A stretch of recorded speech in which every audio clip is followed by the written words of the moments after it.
Here is a beautiful thing. Peter, my man, how the hell are you? I'm doing great. Thanks for that intro.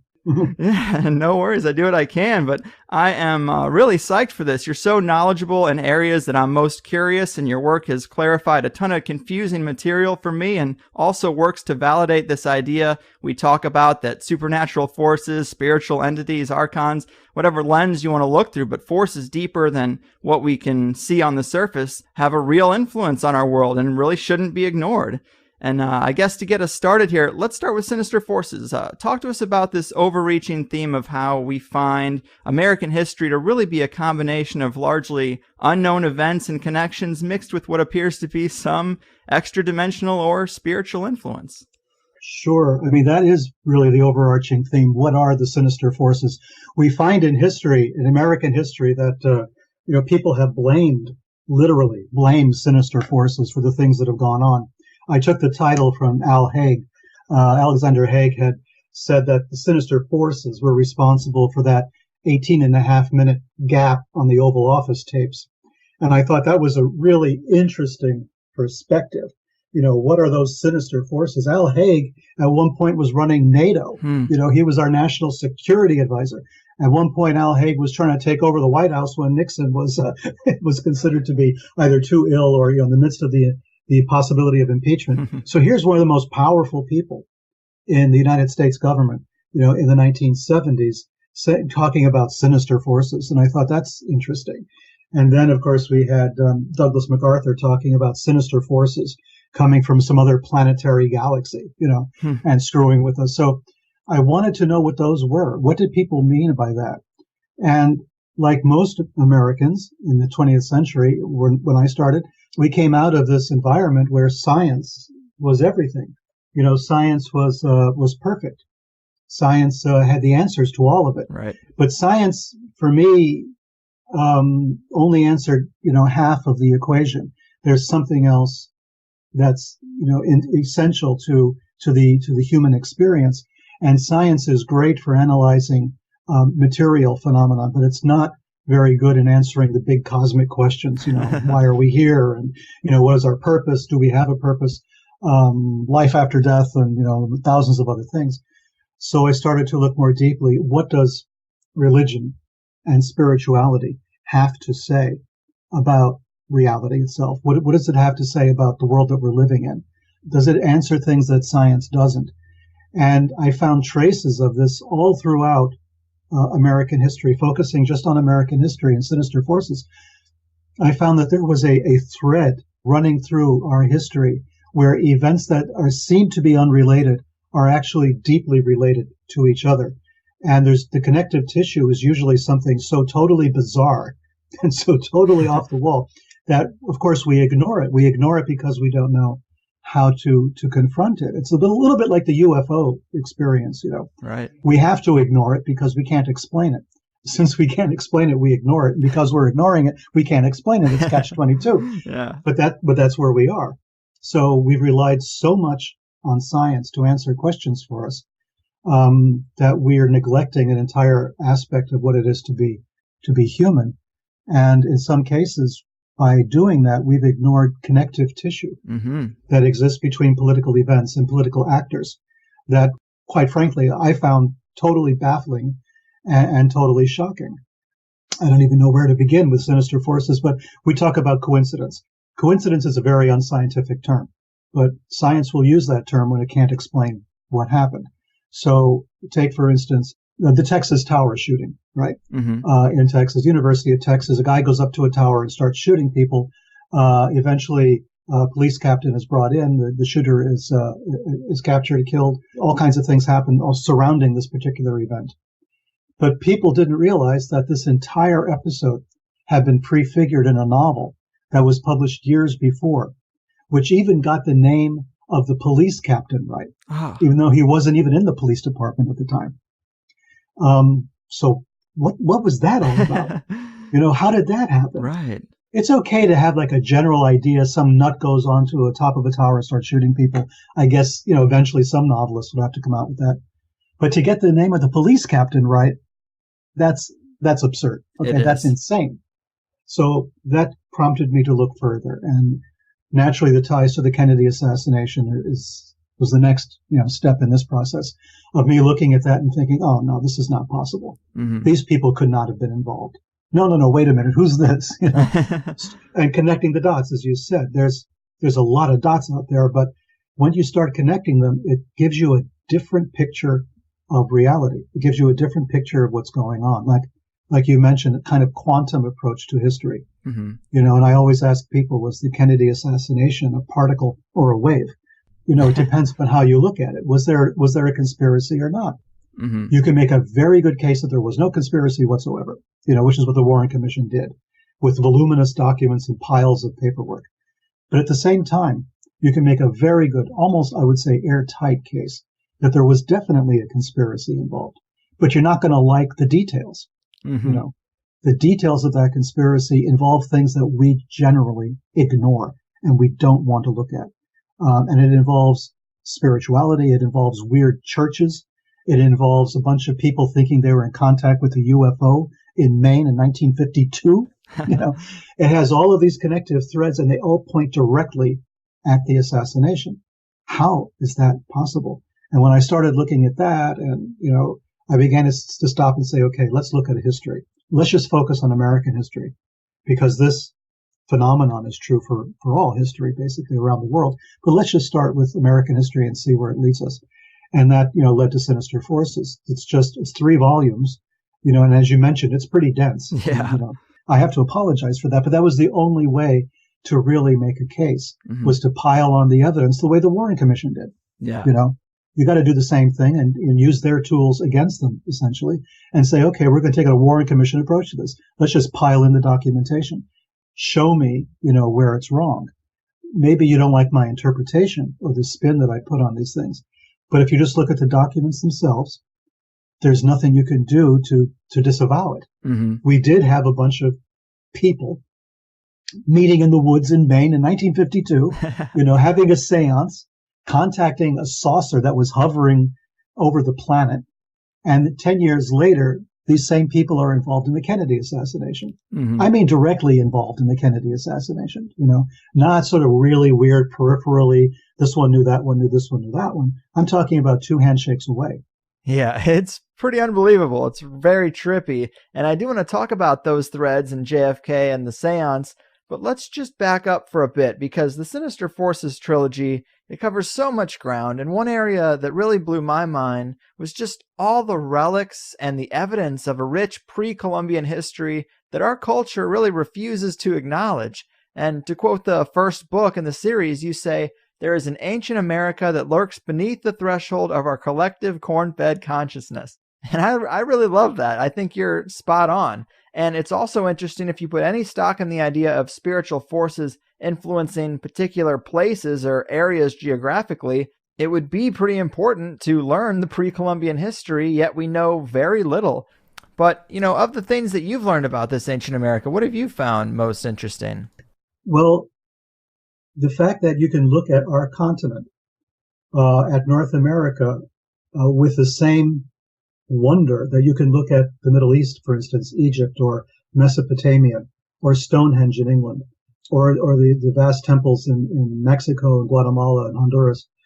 I mean, North America is replete with ancient monuments.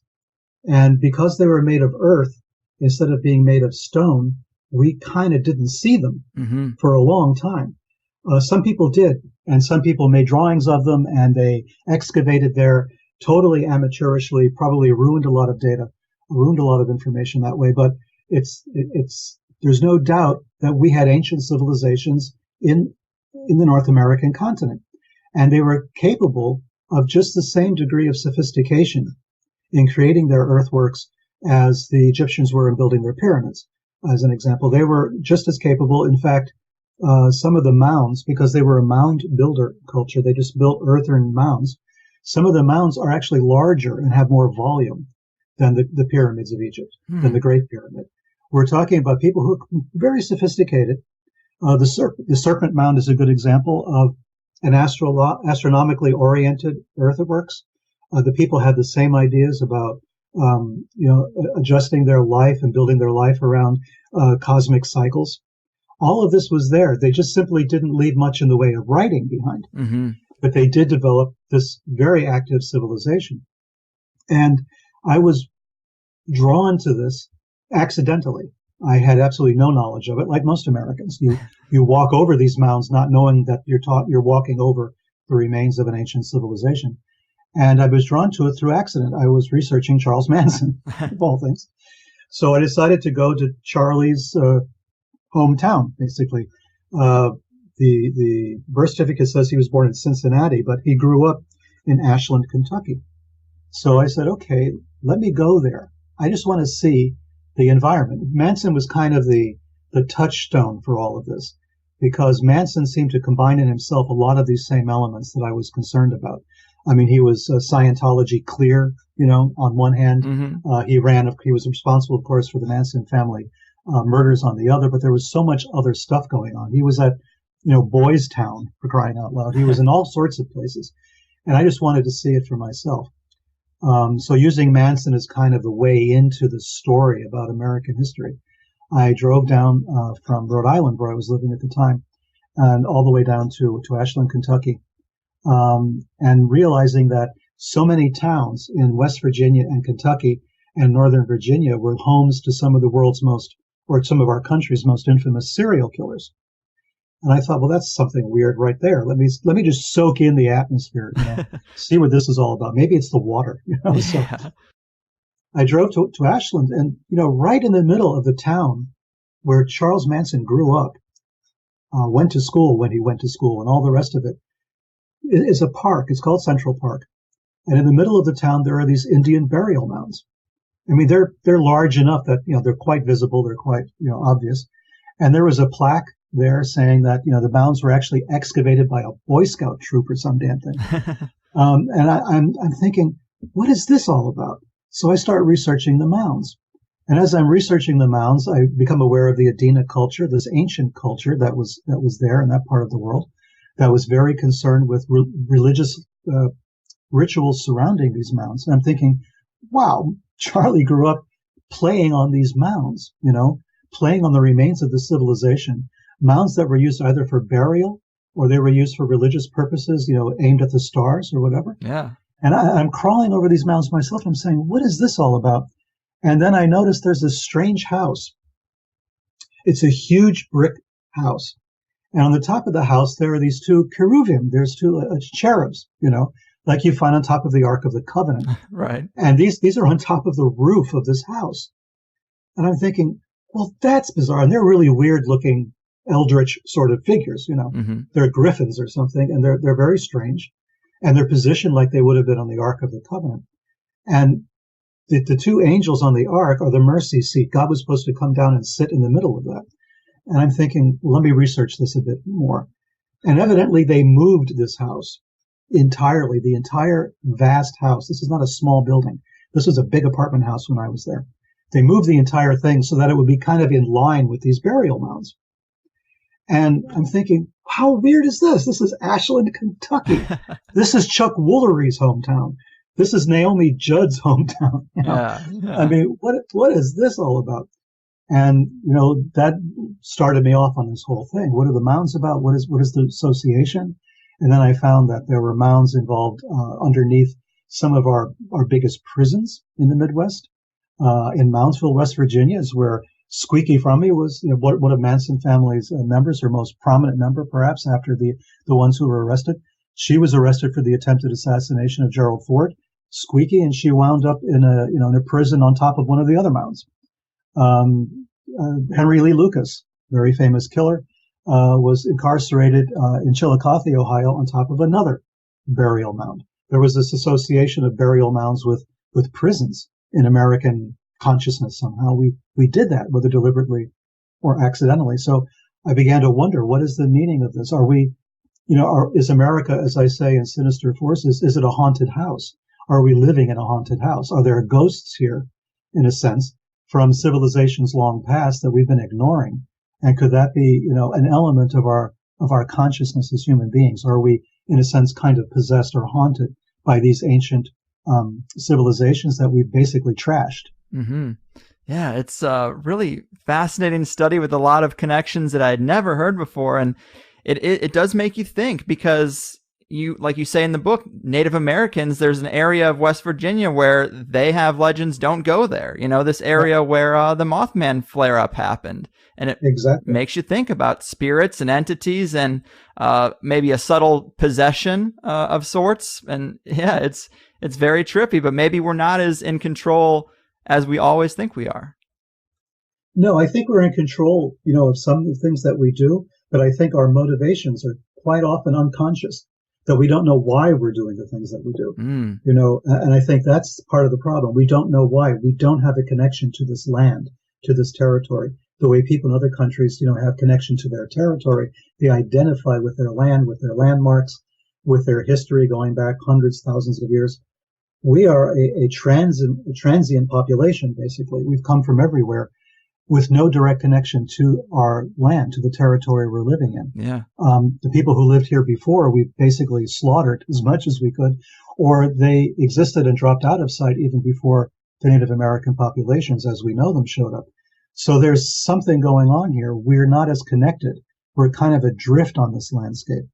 And our only points of tension sometimes are these weird, bizarre architectural, geographical phenomena that we don't know anything about, that we just build our houses on top of. We unconsciously kind of understand this. If we look at American filmmaking over the last 20, 30 years, there's this idea that we build houses on Indian burial grounds. Yeah. Right. It was there in The Shining, a very good example, or it was there in Poltergeist. Pet Cemetery. There you go. And the other film with John Cusack, the one where all these different personalities are inhabiting this motel, there are these allusions constantly to an Indian burial ground, which is never discussed anymore in the film. It just happens to be there. There's brochures in the motel saying, this is an Indian burial ground. I think the film was called Identity. Yes. So there's this idea that there's a connection between the burial grounds and our weird behavior, and I think this is something that's really worth looking into. It is. And of course, when you talk about the founders of America, we know a good chunk of them were Freemasons, and they have their own esoteric beliefs and practices. And then we start reading about their interest in alchemy and ceremonial magic, and we've had people write huge books on the geomancy and occult symbolism of Washington, D.C. When you look at it, there's a lot missing in the official story here, wouldn't you say? Oh, definitely. Because we're talking about what I think it was James Webb called rejected knowledge. And even though it's rejected, it was still there. We can say that, there's nothing to alchemy, that was superstition.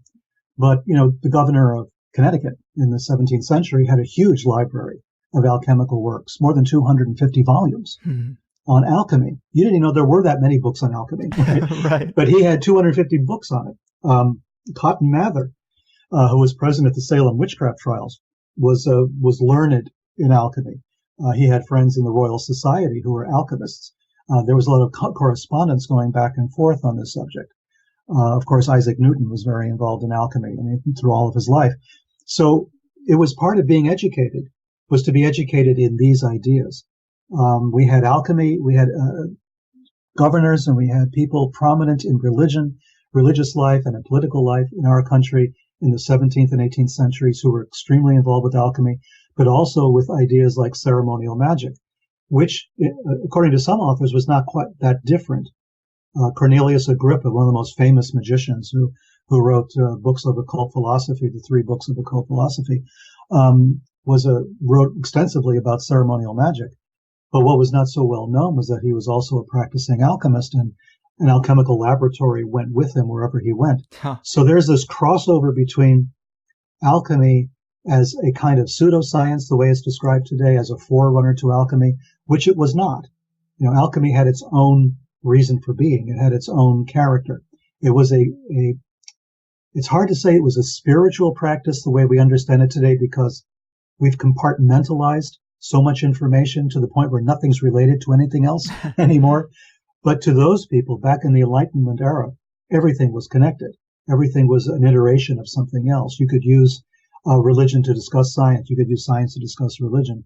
There wasn't that strong a demarcation between all of them. So alchemy then became, for me, because I've written about alchemy a lot recently, is a very scientific approach to the idea of consciousness.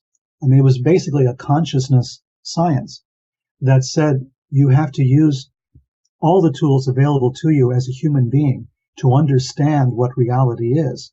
And once you do that, you can cause change to occur in the material world. And that's what alchemy was about. It was about going backwards in space and time to the point where the universe was created and understanding that process and then bringing it forward. It's a very sophisticated approach to understanding reality. And we've kind of thrown it out because it's not chemistry, it's not physics, but it was chemistry, physics, biology, and a lot of spirituality, what you might call spirituality, psychobiology, let's call it, all mixed in together, a very, very advanced kind of knowledge. And we rejected it. By the time of the 19th century was coming around, the only people who were focused on that would be people who were creating religious cults. So you had Joseph Smith, also very involved in studying alchemy, the man who created the Church of Jesus Christ of the Latter-day Saints of the Mormons. He was conducting rituals in New York, basically using Agrippa's formulas, magic circles, wands, lamps, incense, the whole thing, trying to contact spiritual forces. And that was the origin of, the Book of Mormon. So jump forward 100 years, and you have L. Ron Hubbard doing the same thing in the California desert with Jack Parsons, using the same rituals that Joseph Smith was using. Man. So, I mean, this is the American religious experience has its roots in ceremonial magic. Yeah, it definitely does. And you see all these allusions to it early on, but what do you think about these beliefs and traditions? Are they still intact among parts of the political elite in this country?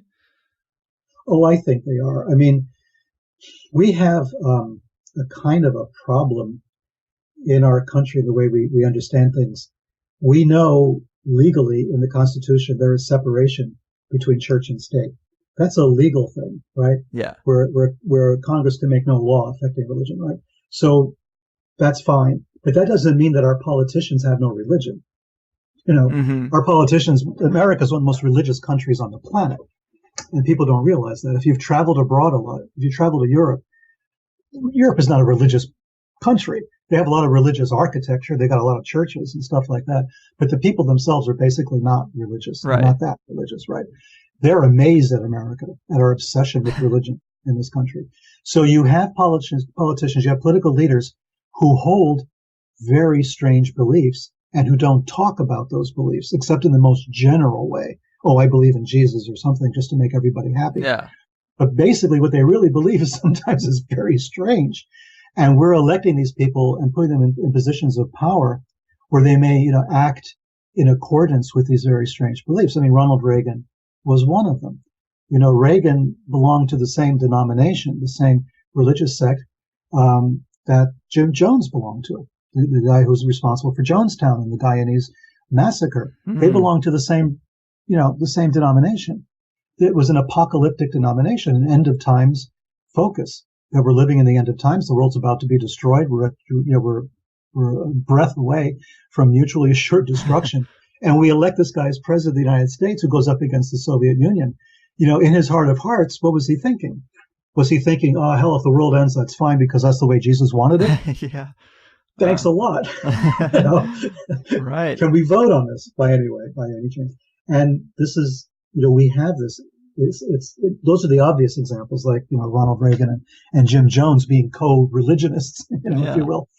But there's other more subtle ideas as well, and Freemasonry is one of those things that exists everywhere in government. We have had so many presidents who were Freemasons, and not just minor level Freemasons, but high level ranking Freemasons. Gerald Ford, being one of them, just to bring him back up again. Right. Here was a guy who was, high up in the Masons. We've had senators and congressmen, and people will say, well, it's like a boys' club.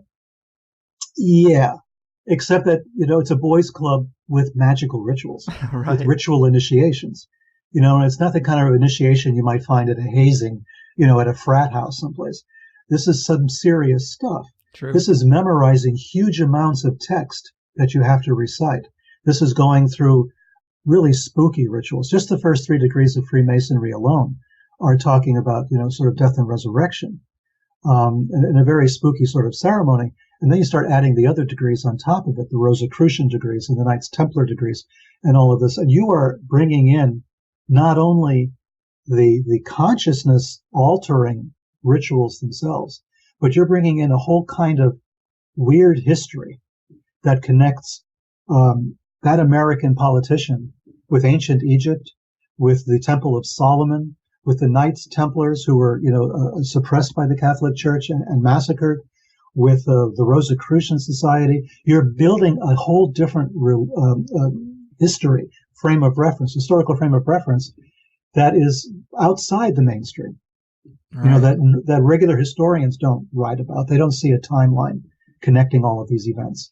Yeah. But that is exactly what a Freemason of those high degrees would have to, if not believe. They've been exposed to it in a very emotionally charged way. Yeah, definitely a worthwhile thing to draw some attention to. And, if we're going to talk about occult influences in early America, you had mentioned the Salem witch trials. They're worth a mention for several reasons, but talk to us about this saga and how it might be connected actually to the UFO phenomenon. Yeah, it is very strange, I think. We were taught in school, or I was anyway, back in the 20th century, back, many decades ago. We were taught all the, Salem witchcraft trials. It was hysteria. It was like basically the McCarthy era, which was referred to, of course, as witch trials also. In the 1950s is when I was going to school. Sorry about that, but that's true. And it was the time of the McCarthy era, right? So, we were looking for communists. It was like looking for witches. It was the same thing. And believe me, I've gone through this a number of times already, and now we're in a similar situation today. So in those days, it was communists on the one hand. You had Arthur Miller writing The Crucible, which was a metaphor for what was going on.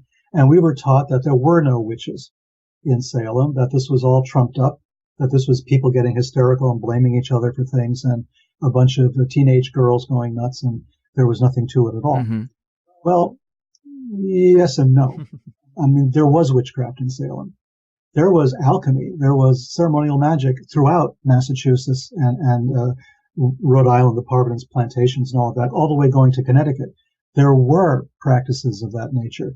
We're pretty sure that at least 1 or 2 of those accused in Salem were actually practicing occultists of some kind. That's what modern scholarship has demonstrated. Wow. There is sufficient evidence that there was witchcraft going on there. Now, whether Tituba, the slave, was actually involved in it or not is a different story. There was 2 different streams or currents of occult practice taking place in that part of the world. One was the European-centered occult practices that we already talked about, ceremonial magic, Agrippa, alchemy, and all of that. And then there was what Tituba represented, which was a kind of native Caribbean type of magical practice. So you had 2 streams running, and they kind of collided in Salem. Tituba, when I was a kid in school, they kind of made Tituba appear to be a black woman, an African-American slave. Mm-hmm. And she wasn't. She was an Arawak Indian. She was from the Native American race. She was enslaved down there in the Caribbean. She was bought by one of the people, the minister who was running Salem, the Salem Church at that time, and brought up to Massachusetts. That's a weird connection right there. There weren't that many Arawak left. They had been slaughtered for the most part after Columbus, when there were uprisings and all of that, and the Arawak were gone after very viciously by the Spanish in that part of the world, by the conquistadores. So you didn't have many Arawak left, but Tituba seems to have been one of them. There's been some good scholarship on that. Mm-hmm. And it seems as though her ethnic origins go back to Guyana, which of course is where we have the Jonestown massacre a little bit later. So I'm not saying there's a direct connection, but it's a very suggestive one. Right. I call it Tituba's revenge, But anyway, so, or maybe it's cigarette smoking, is because that was an Arawak thing too. But Tituba then is in Salem, and when she's being questioned And remember, Tituba started all of this, right? It was Tituba's talking about voodoo dolls, right? Making puppets to affect other people through sympathetic magic that supposedly started this whole Salem thing. Tituba was not executed at Salem. She lived a long life after Salem. She was thrown in prison. She was eventually released when the governor of Massachusetts got disgusted with the whole thing and said, enough is enough, because now you've claimed my wife as a witch. Okay, we've gone far enough here, boys and girls. So she was released, actually. I think she got married and went on her merry way, which is one of the things we don't hear about Tituba. But when she was being interrogated, and she was being interrogated about how she went to the meetings of the witches, the kind of occult rituals they would perform and all the rest of it, she kept referring to the man in black. It would be the man in black who would come to fetch her. The man in black was the messenger. He was the person who brought people to the witchcraft ceremonies, such as they were, whether they were sabbats or esbats or however they defined them in those days. Tituba claimed it was the men in black who were doing this. I was startled to find that reference in a document, going back to 1692. Yeah. It's very, very bizarre. It is. But there she is talking about the men in black, 1692, 1697, up to that point of time. And, the idea of witches flying through the air, the idea that they could, dematerialize in one place, materialize someplace else, sort of a manifestation of quantum entanglement somehow, or non-locality. These very sophisticated ideas are coming out of Tituba. And the man in black, motif then would be forgotten for maybe 200 years or almost 300 years after Tituba, and it would only reappear again in the 1940s and 1950s, where the men in black then suddenly show up around the time of UFO experiences, and they're there they dress in black, they show up, they question, witnesses, and they disappear. And they're always a little bit out of sync with everyone else. They're driving cars that are, 20, 30 years older than, modern vehicles, and they're dressed oddly and all the rest of it. Right. And Tituba declared that these men in black would dress oddly. They were in black clothes, but they were not period clothes of that period. I mean, there was enough information there that led me to believe that maybe she was talking about something very real, that maybe there was a real experience behind Salem. Academics will say, well, there were economic issues involved. There was this, no, that's probably true. But there was a triggering event. There was something really deep behind it. The idea of spectral evidence, where a girl could go hysterical in the courtroom and claim to see a devil, bothering somebody or possessing someone else. And of course, no one else saw it. Cotton Mather himself eventually got disgusted with the whole thing and said, this is wrong. And Cotton Mather was was quite a conservative Christian, let us say.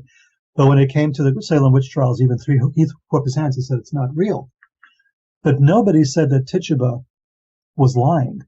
Nobody claimed that Tituba had made anything up. The girls, yes, probably, for the most part. But there were some people who were arrested at Salem who were involved in occult practices, and of that we know now to be true. Therefore, did these occult practices involve things that we would consider today to be UFO related? Yeah. Another interesting parallel is bruises and marks on the body. That jives with the UFO abduction phenomenon too. I found that pretty interesting. Oh, sure. Absolutely. There was, the idea that there might have been implants, there might have been body parts or, surgeries taking place on people.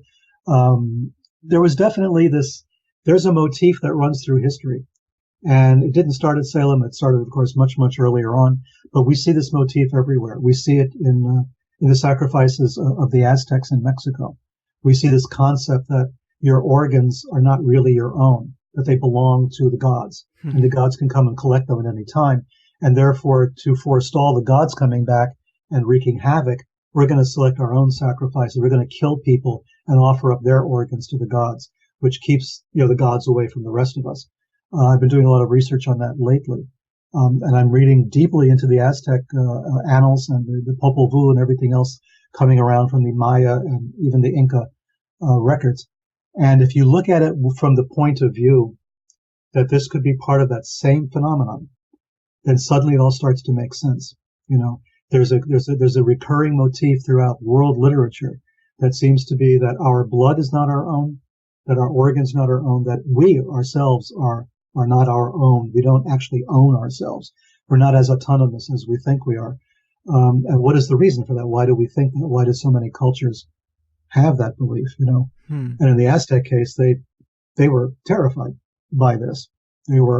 People would willingly, voluntarily offer up their blood, to various shrines. They would pass a shrine on the road to an Aztec god, and they would open their veins, and offer some of their blood to that shrine before going on. This was the concept they had. And to me, that's fascinating from the point of view of genetics and evolution. What does this all mean? Is there a genetic connection to this?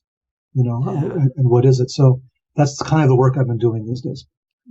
That is an interesting thread too. But yeah, so many flare-ups throughout history. It becomes more and more apparent we might just be playthings for the gods, playthings for these sinister forces.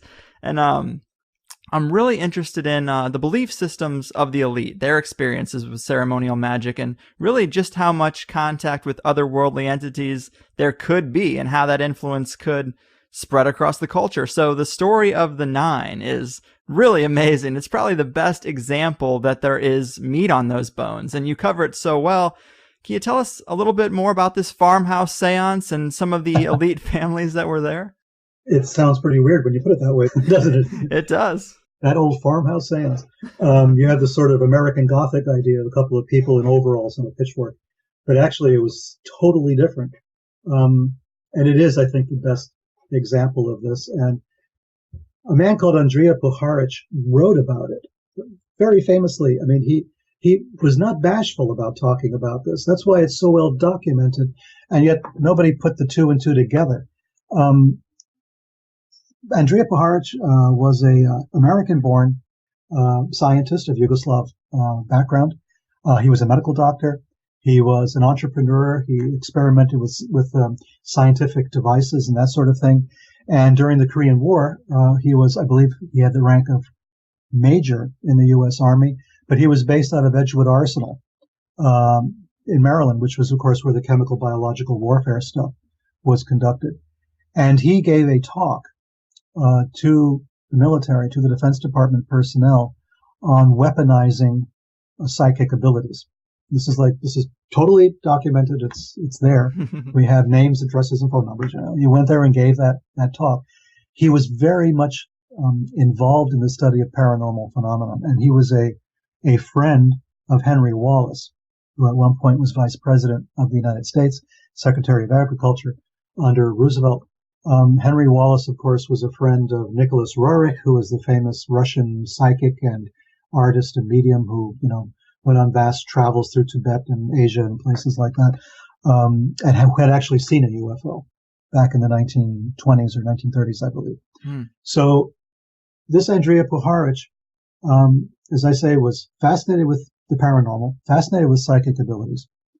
And he gathered around himself a group of friends and fellow travelers, you might say, that he called the Round Table Foundation. And he had a seance. This was in 1952. Remember, 1952 was the year of the great UFO overflight Washington, D.C. in July of that year. Well, a little later on, Puharich has the seance. And the person who was the medium was a Dr. Vinod from India, who was a very prominent, actually, member of some of the world religious organizations. And I was in contact with the family a few years ago because I was desperately trying to find out more about this guy. And they were insisting he wasn't a medium at all, but he was very religious. For some reason, he acted as a medium with Puharich. And as a medium, he had conducted the seance to which a very strict number of people was invited. And the people who were invited involved Arthur Young, who was one of the inventors of the Bell helicopter during World War II. After the war, he dropped out of the engineering business and went straight into full-time research on the paranormal. Arthur Young and his wife. His wife is Ruth Forbes Payne Young, which is a lot of nomenclature there, but I'll explain that in a bit. Also, there was a DuPont and an Astor, members of the DuPont family and the Astor family. We had basically a blue blood American royalty sitting around a seance table, in the forest in Maine. And they were allegedly, according to Puharich himself, they were contacted by a group calling itself the Nine that was evidently living on a spaceship hovering over the planet. And they were proving their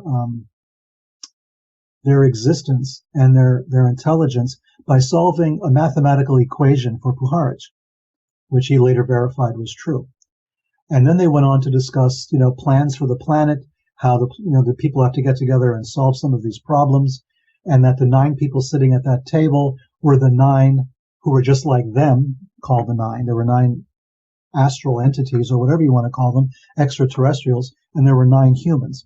And those 9 and the 9 on the ground were now united. They were linked. And the 9 people on the ground should go out and, conduct themselves accordingly and cause change to occur in the world in general. Damn. They had their marching orders from this spacecraft entity speaking through an Indian medium. And they took this seriously. Okay. This was a very serious thing that they did. Arthur Young and his wife, of course, the rest of their lives were involved in paranormal research. Arthur Young wrote a number of books. He understood that beyond the scientific ideas of the time, there was one that was neglected, which was the scientific idea of the process of how things happen. He had a 7-stage process formula that he used. He wrote the geometry of meaning. He wrote the theory of process. He was very involved in that, kind of combining, metaphysical ideas with science. That was Arthur Young's forte. One of the DuPonts became very prominent in other psychological and spiritual organizations. The Astor herself was related to the famous Astor family of the Waldorf Astoria. She had a lot of connections to occultism and occult practices also. And the list goes on and on. Mm-hmm. That's 1952. Arthur Young, as I said, is married to Ruth Forbes Payne Young. That's because Forbes was her maiden name. This is the same family that gave us John Kerry. Right? This is the Forbes, Forbes magazine. It's the same Forbes family. Right. This famous, wealthy, influential family. She's part of that. She married a guy called George Lyman Payne, who was a Trotskyite out of California. She divorced him and then married Arthur Young. But she had a son by her previous marriage to George Payne, and that was Michael Payne. Now, Michael Payne got a job through Arthur Young working for Bell Aerospace in Texas, because Arthur Young still had tremendous connections at Bell. So now Michael Payne, who was seems kind of a lazy ne'er-do-well mostly, gets this kind of cushy job down in Texas, in Dallas. And he's married to another Ruth. He's married to Ruth Payne. And Ruth Payne wanted to study Russian. She was a Quaker. She studied folk dancing. She was into a lot of different things. And at one point, she was introduced to Lee Harvey Oswald and Marina Oswald, introduced by George de Mohrenschildt. Now, all of you Kennedy researchers know exactly who I'm talking about in this discussion.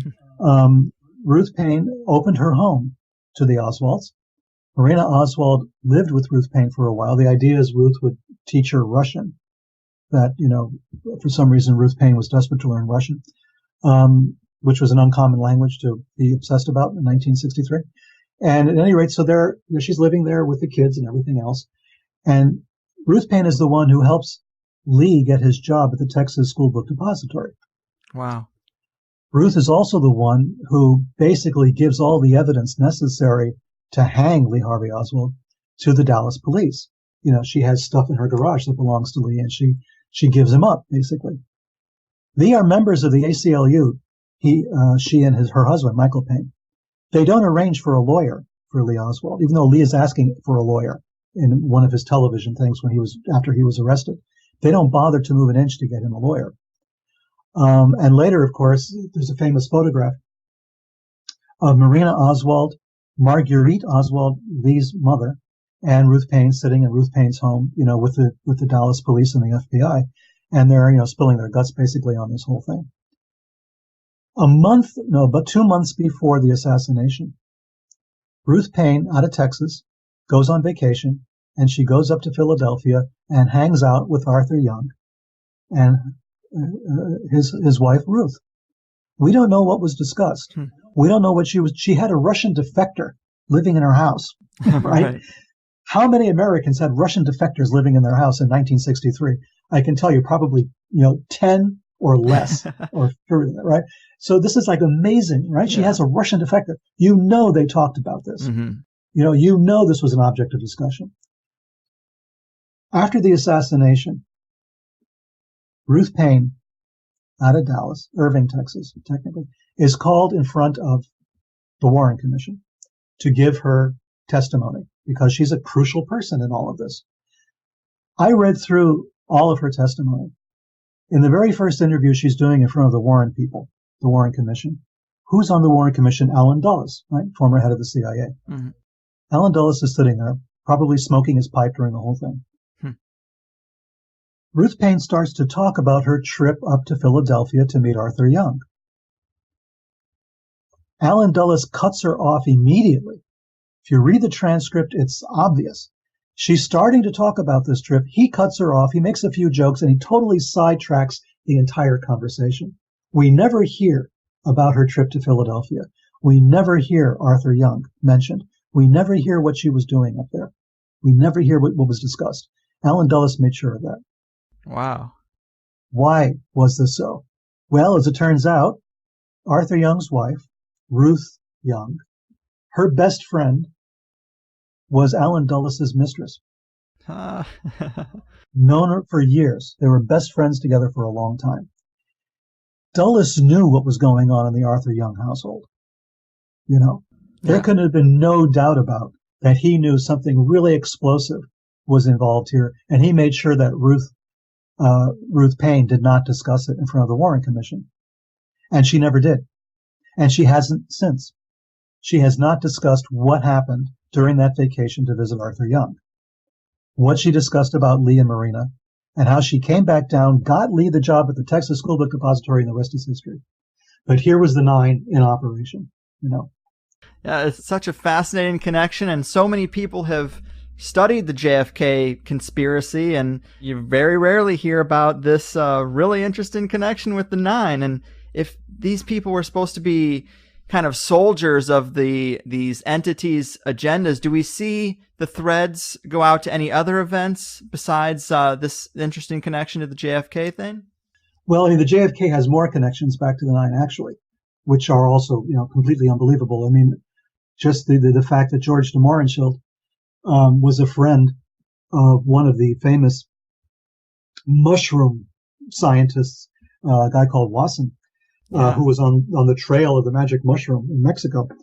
Wasson was reporting back specifically and directly to Andrija Puharich, the leader of the 9, on his, on the experiments that he was doing in Mexico with the mushrooms. In fact, he was supposed to be conducting psychic telekinesis and psycho ESP, experiments during his time in Mexico, back to Andrija Puharich, who was then still in Maine. There was supposed to be this conversation going back and forth telepathically or something, which Wasson screwed up because he got totally stoned on mushrooms, which is understandable, I guess. Right. But anyway, so Wasson goes back, and this whole idea of psychedelic mushrooms, of psilocybin, and all of this becomes a major issue. He has a full-page, photographic spread in Life magazine, and all of this. Wasson becomes the guru of magic mushrooms. His name, address, phone number was in George de Mohrenschildt's address book when he committed suicide, when he was getting ready to testify in front of the House Subcommittee on Assassinations. Right. So evidently, according to the story, he committed suicide with a shotgun, and they found his address book, and Wasson's name was in it, which indicates a connection back to the 9 with de Mohrenschildt, who also, of course, was involved as some kind of a confidential informant for CIA and everything else. And most recently, in the Hitler Legacy, I talk about this. I found this very strange coincidence as well, that de Mohrenschildt, when he was in Yugoslavia in the 1950s, was accused of spying for American intelligence, but he was there under the aegis of the forerunner of the U.S. AID program, which was a strange little operation that was created by John Foster Dulles, which was supposedly an international aid operation operating out of the State Department, but which functioned as a front for CIA or intelligence activities in other parts of the world. George de Mohrenschildt was involved with that. And it seems as though there were connections back to Oswald, connections back to a couple of other very unsavory people that I researched in Asia who were also part of the same operation. So there's a lot of very strange stuff going on there. But then there's the other coincidence, the one that I couldn't believe, really, when I came across it. And I had to read it a few times to think maybe I was seeing things or imagining things, and I wasn't.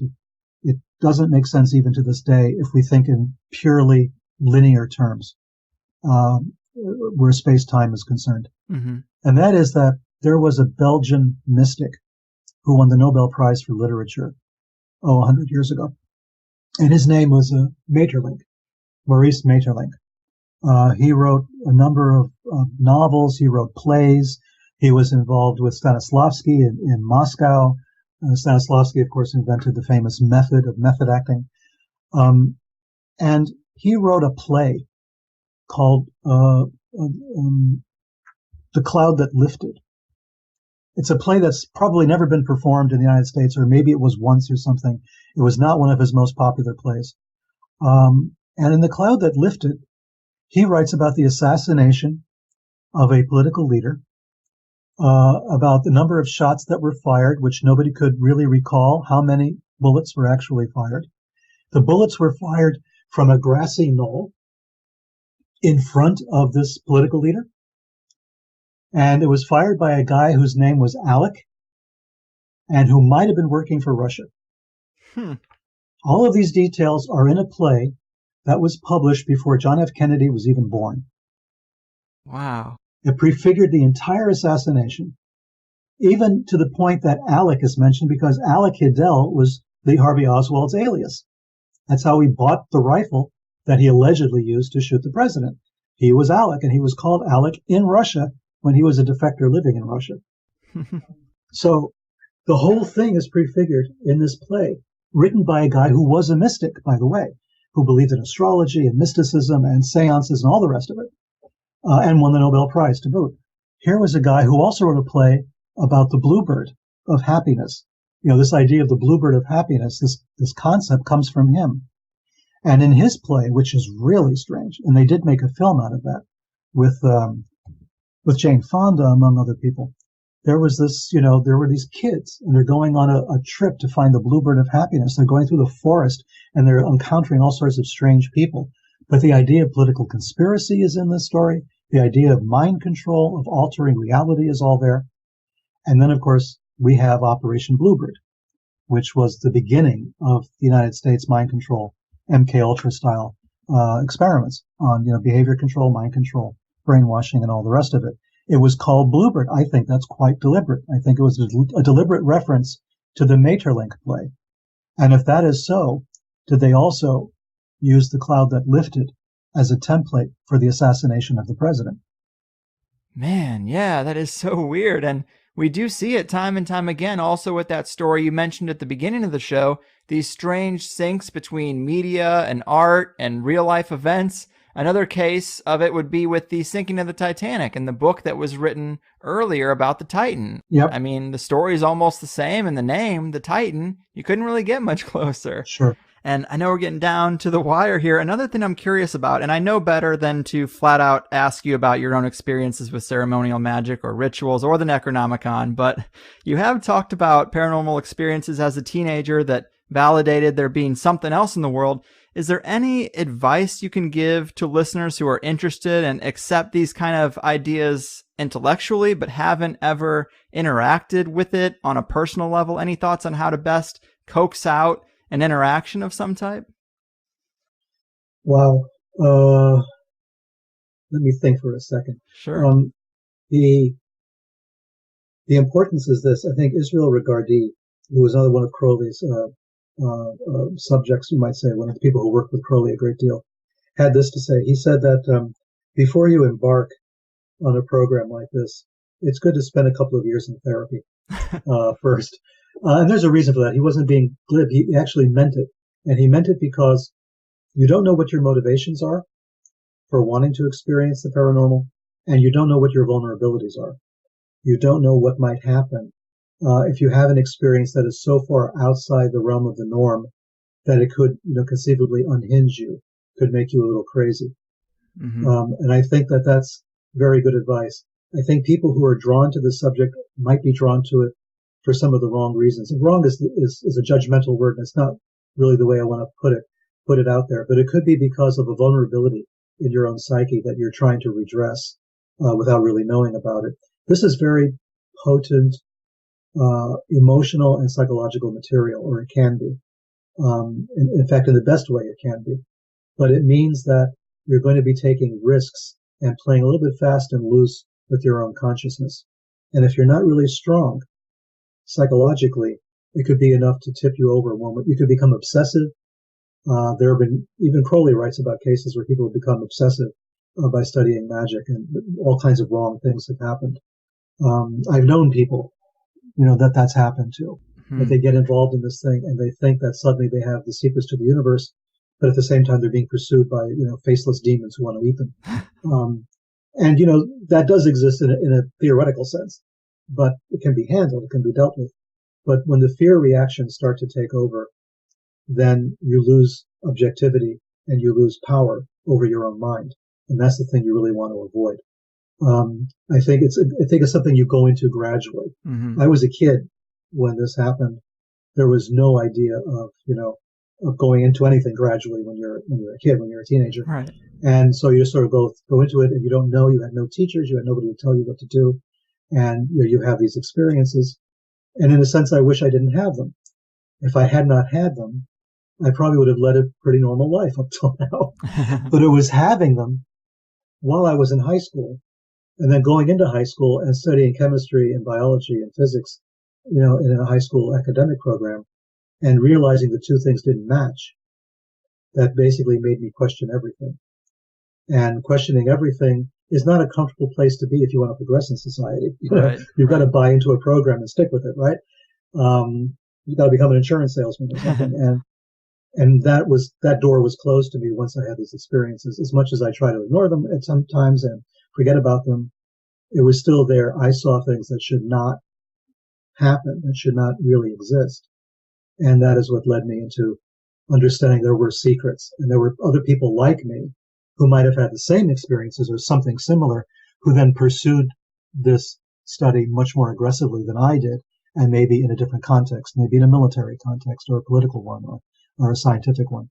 So it made me realize that there are people out there with some shared experiences who look at the world in a different way. And should we be afraid of these people? And I'm still not 100% sure on that, and I can't give you an ultimate answer. We should be afraid of some of them. Yeah, probably. Yeah. And some of them maybe not. And some of them, yeah, I think so. Mm. Yeah, I mean, definitely good points. I'm super interested, but until you've had like a personal experience, it's hard to fully pull these things out of mythology and superstition. Sure. And that's definitely why I'm curious, but you're right. Who knows the deep down reason I might be curious. Somewhere in the back of my mind, I might be being subtly possessed into developing an interest. There you go. Who knows? But it could be a very human interest. I mean, this is part of who we are. Remember, Julian Jaynes wrote a book called about the bicameral mind a long time ago. Perhaps you don't remember. It was very big at the time, very controversial. And he said that human consciousness developed when we learned to shut off one half of our brain. That at one point, as we evolved as hominids, the two halves of the brain were having a conversation. And one half of our brain was the half that we thought we were listening to God talk, right? Yeah. Telling us to do this and to do that. And eventually with evolution, we shut down that part of the brain, or we integrated it so much that we no longer hear it. So it was a kind of schizophrenia. Wow. That the human race lived in a state of schizophrenia for a long time, which is why we never progressed, until we learned to shut down one half of the brain that we could concentrate on other things. So it's probably hardwired into us, this listening to the voices of angels and gods and seeing visions and all the rest of it, which is what one half of our brain does.